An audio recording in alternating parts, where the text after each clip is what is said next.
home office virou uma realidade para muita gente, não é mesmo? E para manter o foco, é preciso manter o espaço organizado. Em telhanorte.com.br/casa-renovada, você encontra seleções incríveis de produtos para ajudar a deixar esse ambiente mais bonito e sempre em ordem. Usando o cupom Casa Renovada na sua primeira compra, você ganha 15% off nos produtos selecionados. Eu não me via nas revistas, jornais e na TV. Não via pessoas iguais a mim.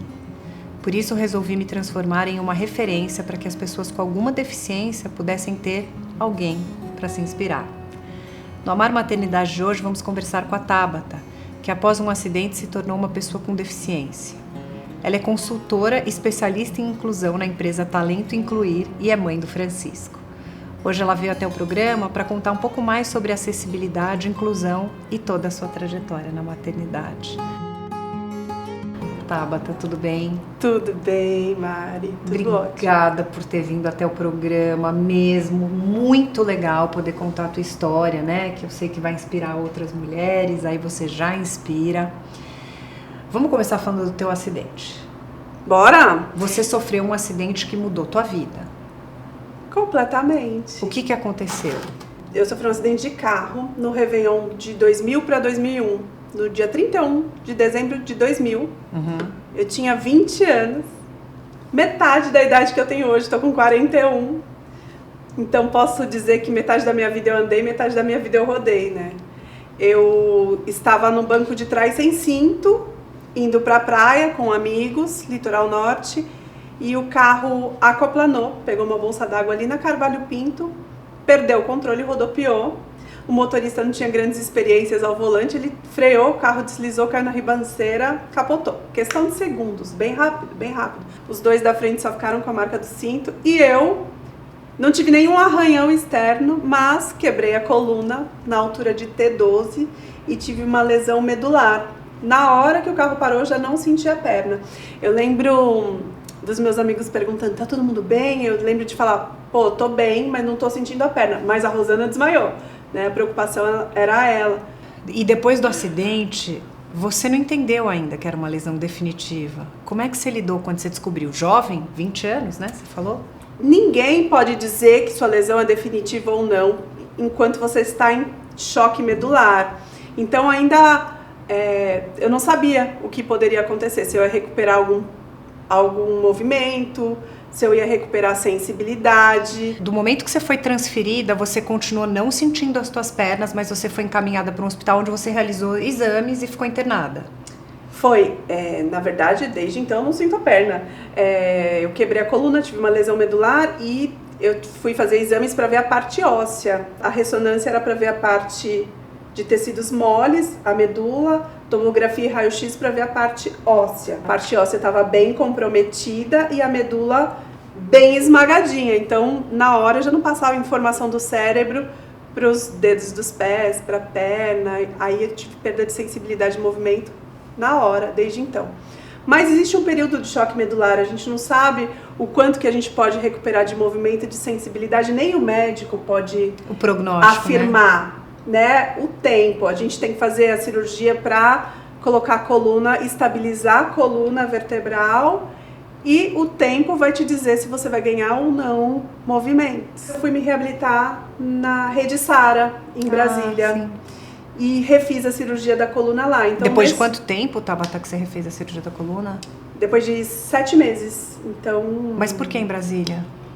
Porque o Sara, a Rede Sara, é referência em reabilitação de pessoas com lesão na medula. E até hoje frequento. Tabata, como é que foi, vamos chamar uma nova vida, né? Se adaptar a uma nova vida. Você mesma, com esse sorriso lindo e bom humor, acabou de falar, metade da minha vida eu andei, metade eu rodei. Então, como é que foi essa adaptação de uma, vamos chamar, nova vida? São novas descobertas, né? Eu acho que quando você sofre um acidente como eu sofri, no começo a gente fica muito dependente das outras pessoas.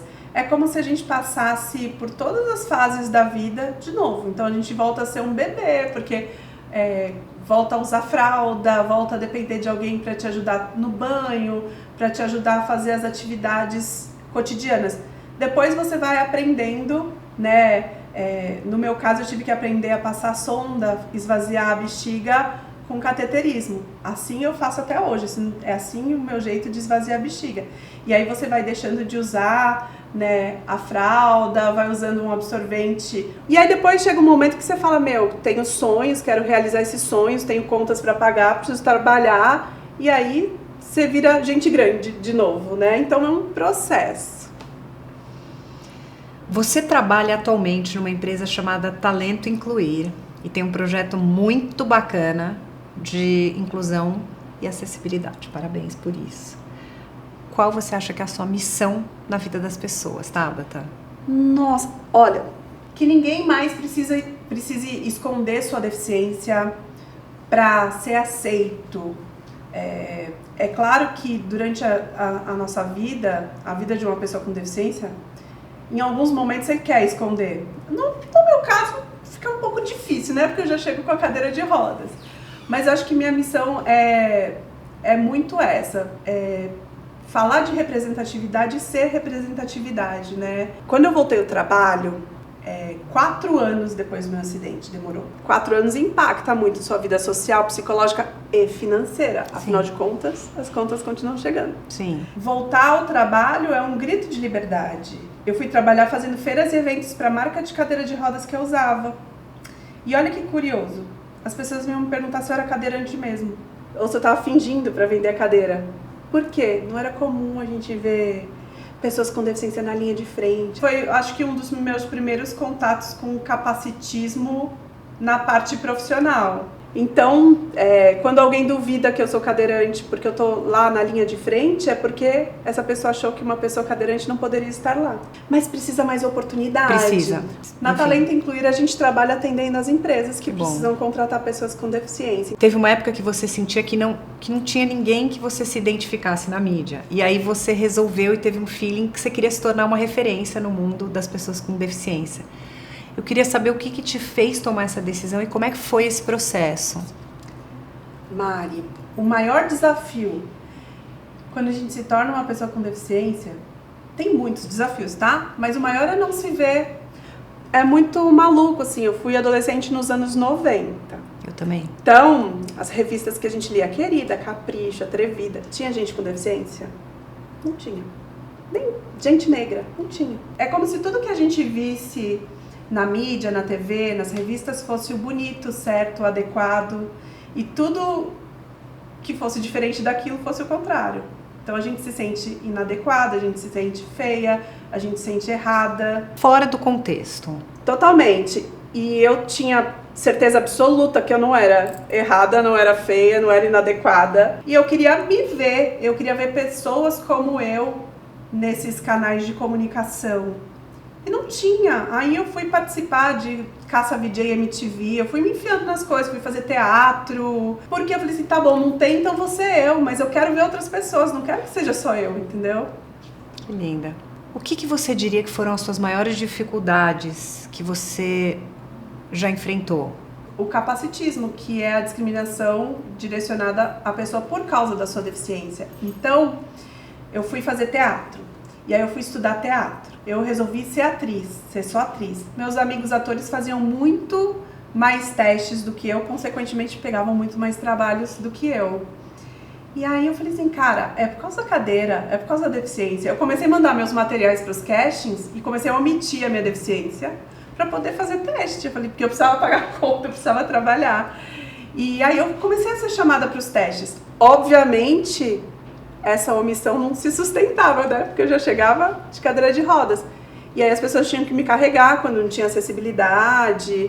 Então, o capacitismo, a falta de acessibilidade atitudinal, que são as barreiras de estigmas, de preconceito. Sim. E a falta de acessibilidade arquitetônica também. Total. No Brasil, então... Se a gente não vai no lugar... o lugar não tem acessibilidade. Aí a gente não sabe se não tem acessibilidade porque a gente não vai ou se a gente não vai por isso não tem acessibilidade. Então a gente tem que ir. Você falou sobre levar filho na escola. Eu queria falar do teu lado materno. Você sempre quis ser mãe, Tabata? Não. Não? Não. Comecei a despertar a vontade de ser mãe depois dos 30 anos. Parece que mudou uma chave. né, a gente começa a ter alguns insights. E aí eu comecei a desejar ser mãe. E aí virou essa chave, depois de 15 anos do seu acidente, você ficou grávida. E eu queria que você contasse como é que foi esse processo para engravidar, se você teve alguma dificuldade por ser uma pessoa com deficiência. O processo para engravidar foi o mais comum possível, foi sexo mesmo. Foi uma decisão mesmo, eu já namorava o Marcinho, meu marido, a gente namorava e a gente decidiu, vamos ter filho, vamos. Que show! Meu ano grávida foi muito maravilhoso. Eu trabalhei até 10 dias antes do Francisco nascer. Claro que no final da gestação fui reduzindo um pouquinho o ritmo de trabalho. O que eu tive que me preocupar na gestação, isso é muito legal de falar, porque tem muitas mulheres cadeirantes Sim. que pensam em engravidar, né, e não sabem. Tomar cuidado com a circulação, porque o retorno venoso Trombose, é mais lento.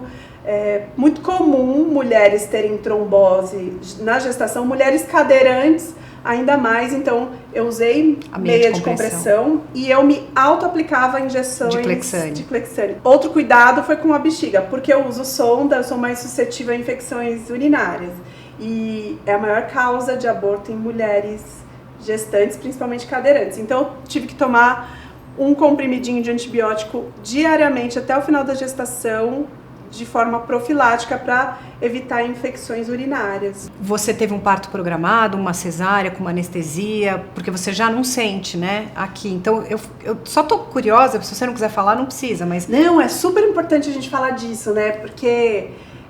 O que faz a anestesia para quem não teve bebê? Quando a gente vai dar à luz, a gente toma uma anestesia peridural, faz com que a gente não sinta daqui para baixo, que é o que já acontece com você, correto? Então, Perfeito. Por isso que eu queria entender isso. A peridural, para quem tem uma lesão medular, não funciona bem. Então, o que a gente combinou? Que ia ser anestesia geral, e foi anestesia geral. Você dormiu? Dormi, não vi o Francisco nascer. Pedi filmem tudo, porque eu quero ver tudo. Meu marido estava lá. Eu fui muito preparada psicologicamente para não estar acordada na hora do parto. Eu ia a cada 3 horas na UTI neonatal dar o peito para ele. Deu tudo certo. Bom, a gente sabe que a maternidade requer e demanda muitos cuidados físicos, emocionais e afins para educar, né? Você tem algum suporte para cuidar do Francisco, além do seu marido? Como é que é essa rotina mãe e filho? Nossa, Mari, quando eu engravidei, a minha mãe já tinha Alzheimer. Ela teve Alzheimer muito jovem. Ela teve Alzheimer aos 50 anos. Nossa. E ela faleceu em 2019. Quando eu estava grávida, foi o momento que a doença dela estava evoluindo. Quando o Francisco nasceu, eu não tinha o apoio da minha mãe, porque eu tinha que cuidar da minha mãe e cuidar do meu filho. É como se eu tivesse 2 filhos praticamente. Mas eu tive uma rede de apoio boa. Minha sogra, que morava perto de mim, durante todo o primeiro mês, ela vinha em casa todo dia para me ajudar no banho. Depois do primeiro mês eu consegui fazer sozinha, deu tudo certo. Eu consegui uma rede de apoio para minha mãe que tinha Alzheimer também. Então minha mãe ia para um centro de convivência dia, passar o dia e à noite ela voltava para casa. Nos fins de semana minha irmã vinha em casa, me apoiava, mas eu fiquei bastante sozinha com ele, eu me virei bem assim. Legal. Com o Francisco. Claro que já caí da cadeira com ele junto, aí tive que ficar pensando, meu Deus, como é que eu volto pra cadeira agora? Como é que você voltou? Não sei, minha filha, eu apoiei em algum lugar com a força do braço, eu era acho que mais magra que hoje. Eu dava conta de voltar pra cadeira sozinha, pegava o menino pela roupa no chão. Cara, a gente se vira. A gente se vira. Tem uma pessoa que vai 2 vezes por semana me ajudar na limpeza e na organização da casa, essa parte de faxina pesada. Eu não faço porque eu trabalho. E o Francisco, quando tinha 6 meses, começou a ir pra escolinha, super pequenininho. Quanto tempo ele tá agora? Tá com 5 anos.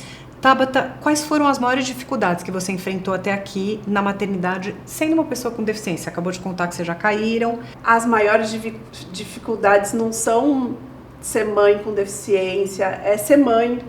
Porque educar é um desafio muito maluco, educar um ser humano. Calma que ele mundo. não chegou na adolescência, depois você me conta, tá bom? Quando chegar na pré-adolescência aos 11 anos, você vai lembrar de mim. Vocês já tiveram esse papo? A mamãe sofreu um acidente, dentro da cabecinha de uma criança de 5 anos, como é que ele entende isso? Mari, Quando ele tinha 2 anos, ele falou assim, mamãe, você não anda?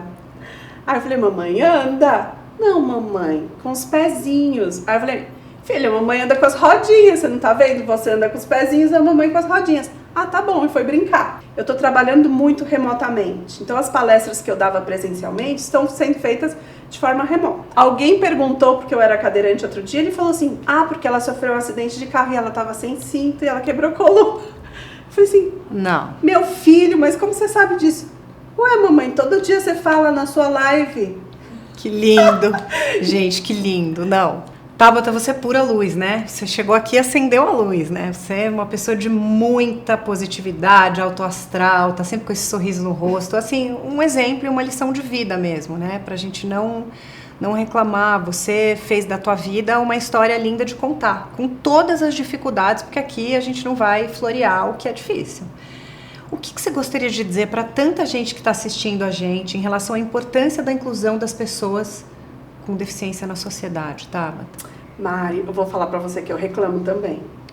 Obrigada pelo elogio, mas eu vou dizer para você, não é porque eu tenho deficiência que eu não tenho minha TPM, que eu não reclamo também. E é muito legal a gente falar isso, porque tira a gente de um lugar do super ou de um lugar do coitado e traz a gente para um lugar humano, não é? Com as nossas dores, com as nossas alegrias. E eu acho que esse é o recado para as pessoas. Quando a gente fala de inclusão de pessoas com deficiência, a gente só fala de inclusão porque houve exclusão. Pô, quantos amigos na escola com deficiência você teve? Eu não tive nenhum, cara.